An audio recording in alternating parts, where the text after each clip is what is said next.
Hey everyone, welcome back to another tech video. In this video, I'm going to show you that how you can resolve the problem. Problem is that when you just uploading the video on YouTube and they're gonna fail on iPhone. So how you can resolve that? Just going to YouTube and just going to the video and just trying to upload the video, and you see that it's going to fail when you're uploading the video.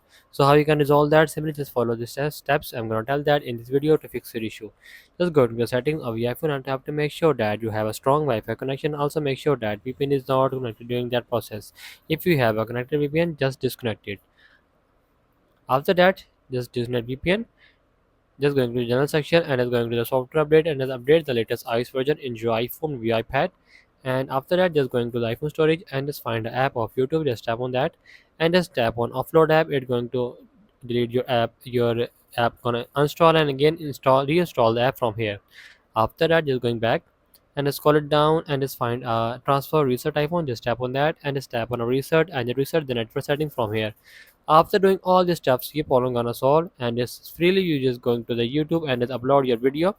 It's not getting any problem after that settings. I'm gonna tell that in this video. So make sure you like our video and subscribe our channel for more tech related videos.